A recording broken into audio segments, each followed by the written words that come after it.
Hello, welcome back to another player interview with the Transfer Portal CFB presented by NoContextCFB. We are thrilled to have another South Dakota State player on with us this week. It's Mark Gronowski, star quarterback. How are you doing, man? I'm doing great. Glad to be on.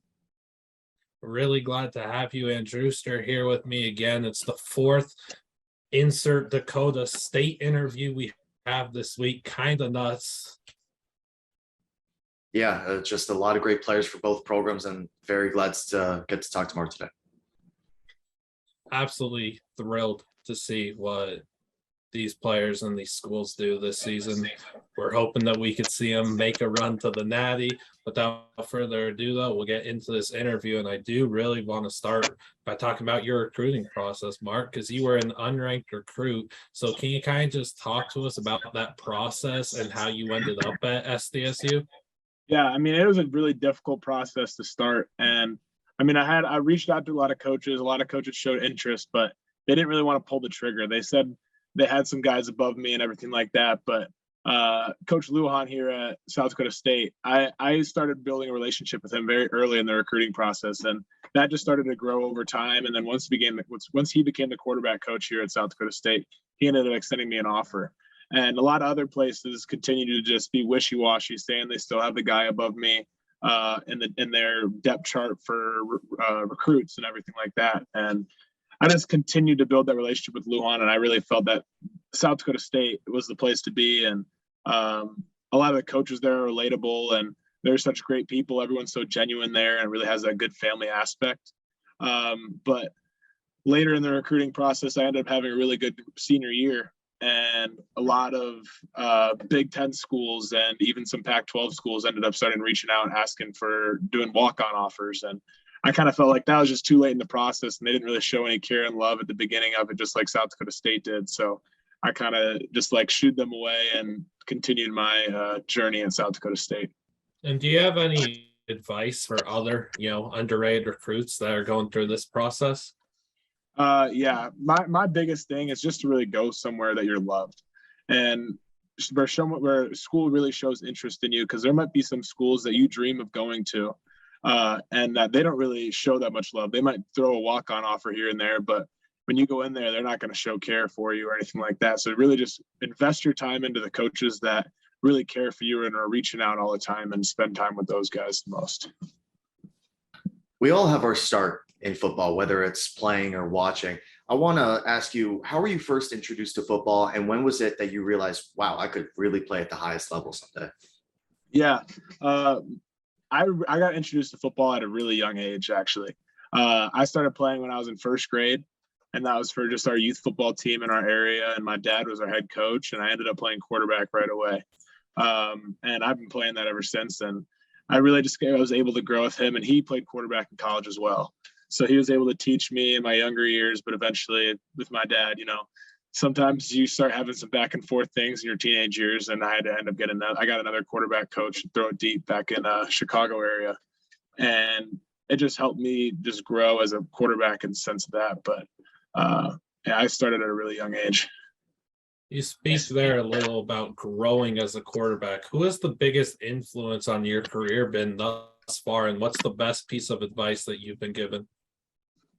I think the biggest influence is my dad, just because he started me out as playing the quarterback, and I really found interest and love for the game in that sense, and he kind of taught me everything that I know to get to me where I am today. And then obviously Coach Lujan's done a great job of advancing my learning in that sense. But really just my dad and my mom as well, really just teaching me the true leadership skills and how to be a good person and how to value other people's differences, I guess, and try to influence people to be the best versions of themselves. And I feel like that's the biggest part of being a quarterback and being a good teammate for everyone else. We've talked a lot about your pre-college football career, but in high school, you weren't just a football player. You played both baseball and basketball. What were some of the benefits you saw as being a multi-sport athlete in high school?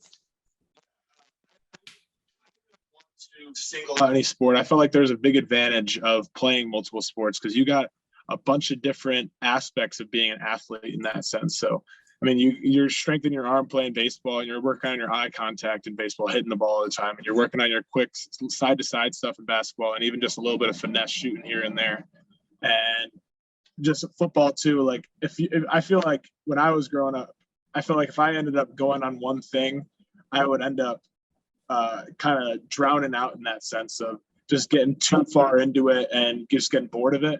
So it gave me a sense of like getting away from football a little bit, doing something else. And just that aspect of it really helped me out. And I felt like it also gave me a lot more potential coming into college as well, just because I haven't locked in and focused on one sport at one time. And I felt like that helped me grow a lot in college. Yeah, we saw a lot of potential in your historic true freshman season. Unfortunately, it did end in the worst of ways. Can you just kind of dive into your recovery process from that significant leg injury and what you've accomplished on your way back to near full health? Yeah, it sucked when it first happened, and I didn't really know what was going on because I never had an extensive injury like that. And I went through a lot of grief, a lot of like the 5 stages of grief when I was in that tent and even after that game, and really just getting down to it, talking with the doctors and making a decision to actually have the surgery back home. It really came to me like, this is how it is now, and I really got to put my head down and work every single day. And the hardest part of it was I really felt alone during that time, but there's a lot of people reaching out to me, and the relationships I built even before the injury, people coming to help me out, and that really helped throughout the process. And it was a long process throughout the whole entire thing, especially in the 3 to 5 months range. It became very monotonous, and I felt like I was doing the same thing over and over again, but just setting little goals for myself. One thing I advise if anyone have an injury like that is set little goals. Like maybe it's just walking, or the next thing is just jogging, or starting to do a little bit of cutting here and there, but like set little goals for yourself so you can be excited about little different things so you don't just get bored throughout the entire process. But coming back now in the spring, I ended up not having too much time in live reps or anything like that, just because they wanted to keep it safe throughout the entire process. They were not too worried about me coming back too fast, since it was a spring season. I wasn't going to be able to play in the fall. So they really tried to keep me light, hold me back a little bit. And then now I'm full go, ready to go, and excited for the season. It's great to hear that you fully rehabbed. And when you do get back out on the field, you're going to have a ton of talent at the skill positions and the offensive line. How does that affect your confidence level going into a game, knowing that you have so much talent around you? It extremely boosts my confidence in the sense that I can throw to anyone, and I know I'm going to be successful. I know guys are going to be making plays for me all around the field, and I don't have to be perfect all the time, which is good for me in a way. But also, in the sense of RPO game and everything like that, I don't have to feel like I have to make the big play. I have to throw the ball here. I got guys up front that are going to make big plays for Isaiah, and Isaiah is going to be a great back for us this year, and he's going to make a lot of big plays stepping into Pierre's shoes this year. And also, we got 5 guys up front. 2 of them are really high prospects right now, and a lot of draft things and everything like that. But we got 3 new guys as well that are really stepping it up in camp, and they're going to give me a lot of time up front, and that's going to allow us to make the big plays in the end. And in your true freshman season, you managed to create 4 game-winning drives in the fourth quarter. How are you so calm in high-pressure situations? Like, it's incredible. You've got, ice in your veins? I mean, I would like to think that, but I mean, just over time, I always just love the pressure. And my dad always tells me from a young age that like pressure builds diamonds. And I always kind of take that to heart a little bit. And especially our mental strength coach, Chris Kroc, he does a lot of help with dealing with that pressure and how to relax. And one thing that I actually learned from Aaron Rodgers when I was at a young age, that he always said the words relax, and he'd spell it out to himself, and really just using that time to just take a breath, say relax, start spelling it out a little bit. It really just clears my mind and really just focuses on what we have to do at hand, and just focusing on it one play at a time. Being able to relax definitely is one of the reasons you are able to be so calm and good in those final situations of a game. But another reason is being in the film room, one of the most important things in football. When you're diving into film, what's the first thing you look at to get an advantage on your upcoming opponent, and how much of it is also self-scouting? Yeah, speaking of filming, first off, this past year, it's been great learning under Chris Oladokin, who's the quarterback that came in for a year where I was hurt. And because he's an older guy, he's watched film for a lot of years, and really understanding and learning how to watch film and really how to take notes. I really got to thank him a lot for that. But one of the first things that usually I start looking at when I start watching the film is looking at their tendencies of coverages when they're first down, third down, different situations, third and long, third and short, and kind of in that aspect of things, and where people are lining up against our different positioning and formations, I guess, and really kind of dialing in on that. And we really watch a lot of film with Coach, but he always tries to challenge me a little bit by watching a couple other games and really kind of giving him some notes as well, and try to give my own aspect into the game plan a little bit. And Chris just went through the NFL draft process, as did Pierre. Tucker Kraft is going through it now as we speak. It won't be long until you're really going in there. And I truly believe that you're going to be one of those FCS QBs that a lot of people look at and start taking very seriously. For example, you're supremely talented in the pocket, but you could also just run a person over like an absolute tank. But for those that don't know much about you, how would you describe your game? And then what's one trait that you really want to work on? First off, I'm a dual threat quarterback. A true dual threat that I can run, I can throw, I could pass, and I could sit in the pocket. And I can also escape and make plays. And I think that I can be a guy. I'm great at reading defenses and everything like that. I'm slowly developing on that as I go along, obviously, because that's just something that takes a long time and just a lot of film watching in that aspect. But I just feel like I can extend plays. I can change the run game with adding a quarterback, because now defenses have to pay attention to me more, and just that sense of it. But overall, the things that I kind of really want to work on is understanding defenses even more, because I mean, there's never enough film watching that you can do, and really understanding where guys can be and how to read disguises and everything like that. And I feel like I'm really good at anticipating throws and everything like that, but really trying to see the whole picture of everything all the time is something that I really want to try working on this next year and years to come. I would be remiss if I didn't bring up one of my favorite rivalries in the sport, North Dakota State versus South Dakota State. Talk to us about what that matchup means for not only the two programs, but the cities and people that they represent.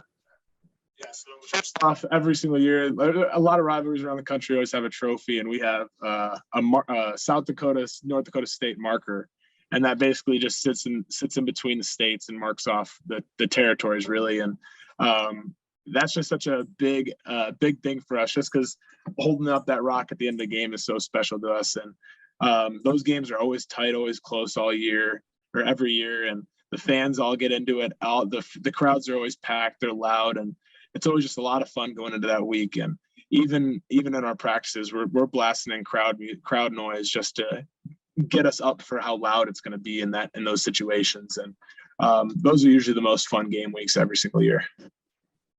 Is there a specific route that you enjoy throwing to more than any other? And then what would the reasoning for that be?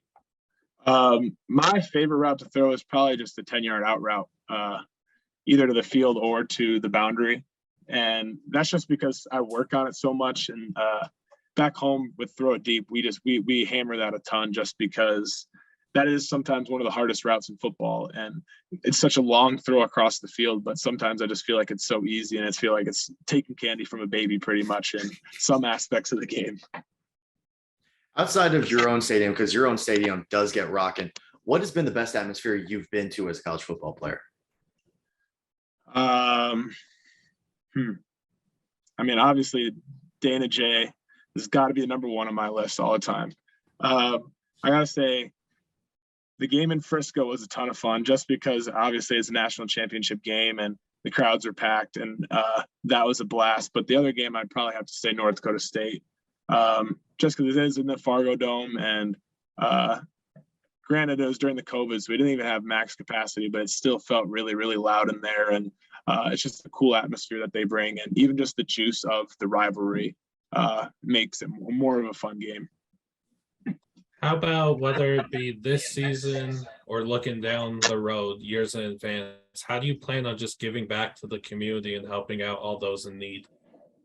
Well, one thing that I'm really big and a part of in the Brookings area and even in the Sioux Falls and other surrounding areas is I'm part of FCA, which is Fellowship of Christian Athletes.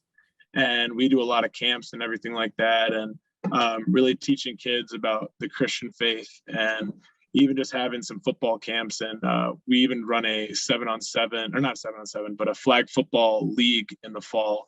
And it gives a chance to teach kids football and also teach kids in the area around about how to be a good Christian in all aspects of your life and even in the game of football. So that's one big thing that I really try to focus on throughout the year, really. One more question before we get into the pick six, which we realize is probably a bad name since we're talking to you. Hopefully you don't have any of those this season. Is there an artist or a genre of music or any type of superstition, any pregame, things you do just to get ready for a game?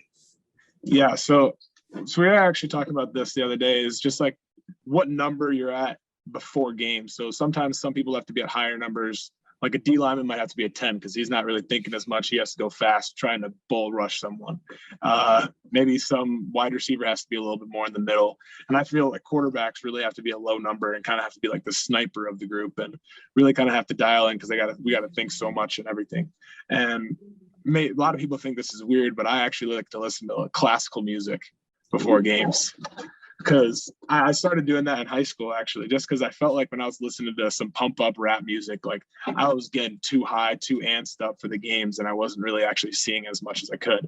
And I started listening to classical music, and it really just like calms me down and allows me to have that poise in the pocket that people say. I don't think we've ever heard that answer, but I actually completely understand it because there's a lot of people that listen to classical music for studying. It just gets them in that right mindset so they can do everything at the highest level. And with that, we're going to go into the pick six. Once again, it's a pretty bad name. Start off, favorite food and least favorite food. Favorite food has to be barbecue ribs. And least favorite food is probably raw onions. Favorite TV show?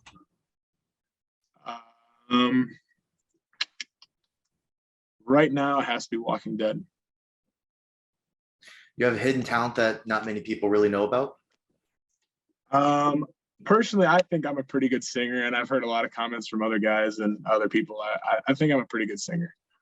All right, maybe we'll see you on American Idol down the road. I feel like we might have the answer to this one too. What's your favorite hobby outside of football? I would actually probably have to say playing Xbox really is one of my favorite things doing. Yeah, not singing at all. I like playing a bunch of actual sports games and then obviously Fortnite and then Call of Duty as well. The classics indeed. Yeah. What are your favorite sports memories thus far that you've created at South Dakota State?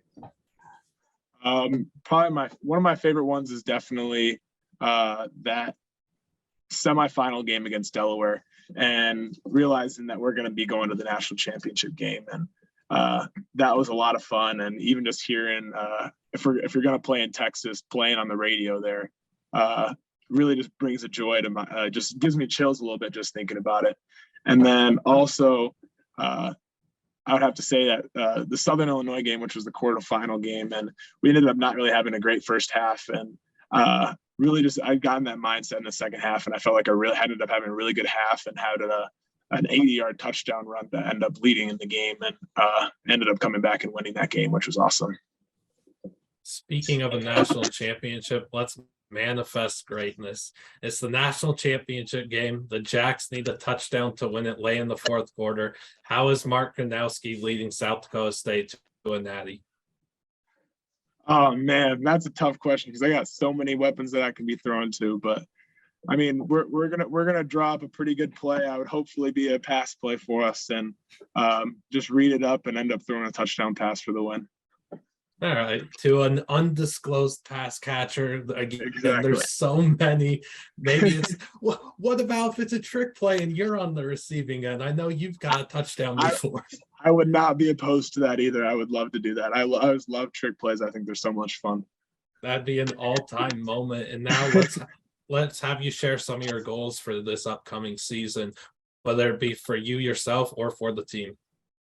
Obviously for the team, our goal every single year is just to go 1-0 every single week. And in the grand scheme of it, we always take it in steps, just winning the conference championship. And then obviously getting a first round bye and then lead into a national championship. But individually, I would like to have at least 30 touchdowns, have a similar year to what I would have my past year playing, and kind of develop even more in that sense and try to get similar accolades as I did that previous season and kind of be back to where I was. We cannot wait to see what you accomplish this season and beyond. We're such big fans of yours. We really believe that you're going to tear up the football world. We thank you so much for doing this interview. For those watching on YouTube, please make sure to like and subscribe, but please follow Mark on Twitter and all his other social medias he may have. And yeah, we just really appreciate you, Mark, and wish you the best of luck this season. Thank you so much for having me on.